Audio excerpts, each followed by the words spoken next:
Obrigado, senhor presidente. Eu, sinceramente, que eu fico aqui me questionando, porque 27 anos como servidor público, eu sempre primei pelo princípio da legalidade. Eu confesso que o senhor Alexandre, com todo respeito à palavra que eu for utilizar, mas o senhor foi um covarde. O senhor foi covarde quando o senhor está transferindo a responsabilidade que é do senhor para o seu pai. Porque os dados que foram ali coletados de forma irresponsável pelo senhor, aliás, o senhor veio isso, baixou uma entidade no senhor, o senhor falou assim, eu vou apurar essas mortes que não foram bem desse sentido. Ninguém te demandou isso, e o senhor faz isso, quantifica, coloca numa tabela e manda para um pai. Qual a idade do senhor? O senhor não tem 15 anos, 18 anos, 16 anos, não. O senhor é um funcionário público do TCU, uma instituição tão nobre para fortalecimento da democracia. E o senhor fez isso, violando vários deveres. Eu pergunto, esse processo, esse estudo paralelo, qual o objeto de estudo dele?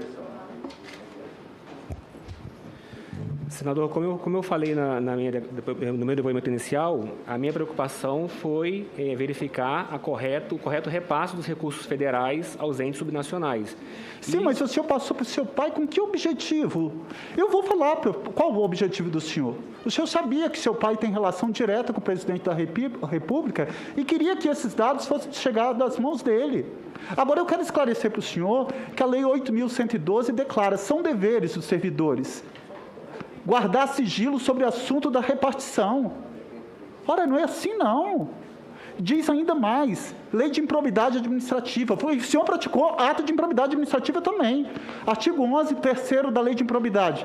Constitui ato de improbidade administrativa que atenta contra os princípios da administração pública qualquer ação ou omissão que viole os deveres de honestidade, imparcialidade, legalidade, lealdade às instituições, notadamente. 3º, revelar fato ou circunstância de que tem ciência em razão das atribuições que deva permanecer em segredo. A pena é perda do cargo, suspensão dos direitos políticos, multa de 100 vezes a remuneração, dentre outras. Digo mais, a Lei Orgânica do Tribunal de Contas da União, no artigo 86, são obrigações do servidor, que exerce funções específicas de controle externo do Tribunal de Contas da União. 4. Guardar sigilo sobre dados de informações obtidos em decorrência do exercício de funções e pertinentes aos assuntos sob sua fiscalização, utilizando-os exclusivamente para a elaboração de pareceres e relatórios destinados à chefia imediata. Eu pergunto, o senhor tem hábito de ficar partilhando com seu pai assuntos do serviço do senhor por planilhas? Isso é um comportamento corriqueiro do senhor? Não, senhor. Então, como que o senhor justifica isso? Por favor, tenha respeito a essas 569.581 pessoas mortas. Não vamos menosprezar isso, não. E passar vídeos, como foi passado aqui, com todo respeito, falar, isso não foi... Compete isso, fazer uma apuração lá. Agora, nós não podemos buscar um fato e tentar generalizar. O governo federal, ele menosprezou o principal bem jurídico, por isso que teve que fazer um consórcio para apurar o número de óbitos diante da ineficiência do poder público.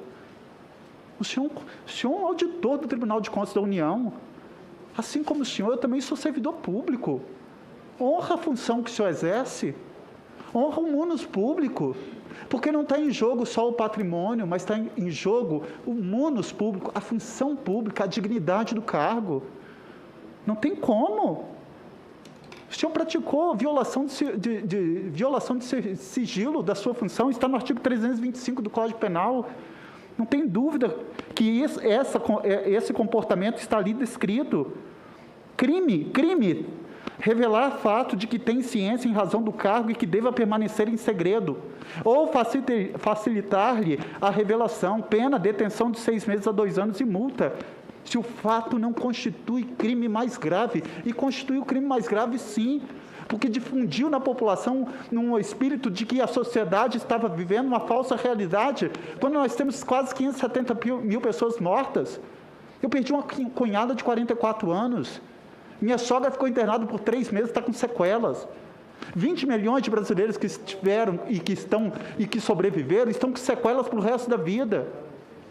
E o senhor, como auditor do Tribunal de Contas da União, por um ato de inspiração divina, fala, eu vou estudar que esses valores estão superdimensionados. E faz isso por conta própria, faz uma planilha, manda para o seu pai, que sabe que ele tem acesso direto ao presidente. O presidente, irresponsável, criminoso, porque quem de qualquer forma concorre para o crime, responde pelo mesmo crime. A obrigação dele como chefe do Estado era apurar a fonte, era buscar de onde que veio, era uma ordem, era uma manifestação oficial do Tribunal de Contas da União. Não, então não revela isso. Agora jamais fazer isso. Essa CPI já jogou luz em muita coisa. Aqui foi provado que o presidente da República e seus ministros investiram no tratamento precoce, difundiram imunidade de rebanho. Imunidade de rebanho é crime de epidemia qualificada com pena de 20 a 30 anos. Pena de 20 a 30 anos. Está lá no artigo 267. É crime hediondo. Aqui foi revelado que os ministros da Saúde não tinham autonomia no Ministério, que existia gabinete paralelo. Não existe gabinete paralelo para quem não seja servidor público na administração direta ou indireta. Isso é usurpação de função pública, previsto no artigo 328 do Código Penal. Aqui foi verificado que o presidente demorou em atender Manaus. As pessoas morreram por asfixia. Artigo 121, matar alguém, parágrafo 2º, se o crime é cometido, inciso 3º, com emprego de veneno, fogo, explosivo, asfixia, tortura ou outro meio insidioso ou cruel que possa resultar perigo comum. Aqui foi verificado que ele recusou 101 ofertas da Pfizer. Mais uma vez, prevaricou. Artigo 319. Foi verificado que no consórcio da Convaxin, inúmeras irregularidades com pedido de propina. E quando eu vejo senadores aqui, com todo respeito, não tem formação, ou não deve ter formação na área jurídica, falar que no crime de corrupção passiva do 317 precisa da obtenção da vontade, ele não sabe nem o que é um crime formal. Porque o crime de corrupção passiva do 317 basta solicitar. Essa CPI jogou luz sobre isso. Aqui foi provado que o presidente corriqueiramente não usa máscara e ainda não... Eu nunca vi... Eu queria tanto, como cidadão, ver esse presidente percorrendo os hospitais nos rincões do Brasil, não fazendo motociata, sem máscara, sem distanciamento, mas entrando nas unidades, visitando as UTIs, visitando essas famílias, esses familiares que estão lá com Covid. Eu nunca vi esse presidente fazer isso.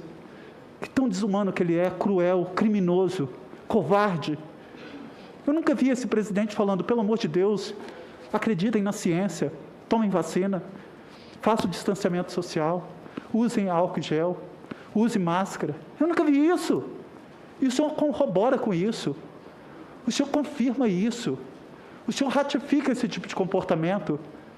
Com todo respeito, o senhor foi um covarde. Um covarde quando o senhor está transferindo para o seu pai uma responsabilidade que é sua. Porque o senhor violou uma obrigação do seu sigilo profissional. Por todos esses artigos que eu elenquei aqui. E quando o presidente também, mais uma vez, percorre pelo caminho nessas motociatas, o escaravelho da morte, ele está praticando outro crime, 268, que é uma medida sanitária, infração de medida sanitária. Agora, quando ele pega essa planilha e utiliza ela adulterada, nós temos um crime de falsificação de documento público, previsto no artigo 297 do Código Penal. Eu acho que nunca... Isso eu só estou falando nos crimes comuns. Eu não entrei nem na lei de improbidade administrativa, que é a lei 1079 de 1951, senador Randolph. Eu não entrei nem ainda no artigo 85 da Constituição Federal, nos crimes de responsabilidade do presidente da República. Mas é necessário que a Câmara dos Deputados, através do presidente da Câmara, tenha um mínimo a responsabilidade, porque a omissão dele é muito relevante. Nós presenciamos presidentes sofrerem impeachment por tão pouco. Por nada. E nós estamos presenciando um presidente da República vilipendiando a Constituição Federal dioturnamente, violando o principal bem jurídico, que é a vida humana, o respeito à integridade física e à saúde.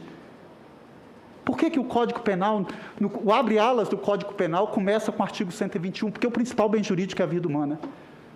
E esse presidente, com seus ministros, com toda a sua turma, e inclusive com o senhor, quando por um ato de inspiração unilateral, que eu não acredito nisso, o senhor vai lá, vou resolver apurar, e partilha como se fosse assim, como se estivesse tratando de um filho adolescente para um pai. Papai, olha só, eu produzi aqui uma planilha, sabendo que seu pai tinha acesso ao presidente, sabendo que ele ia divulgar. E aqui eu queria fazer um apelo. Eu acho que essa comissão não tinha que ficar pedindo o momento em que o pai mandou, não. Porque se não pudesse ouvir o pai dele aqui, que para mim era importante, tinha que quebrar o sigilo telefônico do pai dele, para saber qual é o teor dessas conversas com o presidente da República.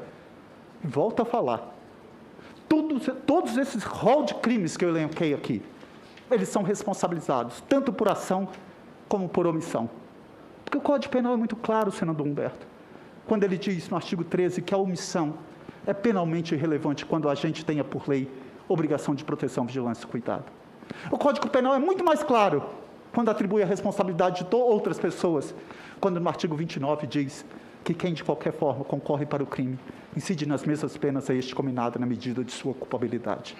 E o Código Penal também é claro e enfático ao definir o conceito de dolo no artigo 18. Disse o crime doloso quando a gente quis o resultado. Dolo é vontade, dolo é intenção. Mas ele vai além. Ele coloca uma conjunção alternativa. Ou assumiu o risco de produzi-lo. Eu não tenho dúvida que o presidente agiu por dolo, agiu com comportamento por ação e por omissão. Mas quem de qualquer forma tenha concorrido por todos esses crimes deve ser responsabilizado na medida de sua culpabilidade. Seja responsabilidade civil, seja responsabilidade penal, seja responsabilidade administrativa.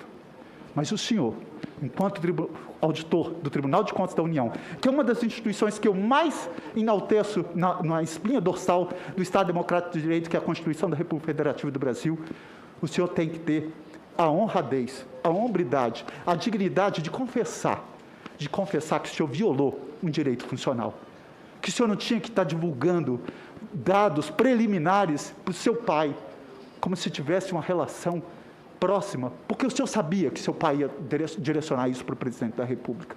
E ele, de forma criminosa, fazer o que ele fez, difundindo na população isso, dando descrédito a esse consórcio, a esse mesmo consórcio que está apontando aí o Brasil, sendo uma vergonha para o mundo, na violação daquilo que é o principal bem jurídico, volta a afirmar, que é a vida humana, o respeito à integridade física e à saúde de todo brasileiro e brasileiro. Eu espero que a consciência do senhor dite efetivamente o ato da sua vida.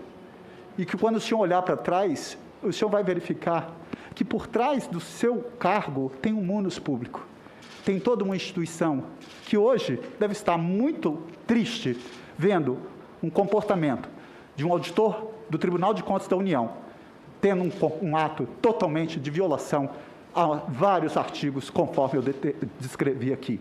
Esse é o meu desabafo, senhor presidente.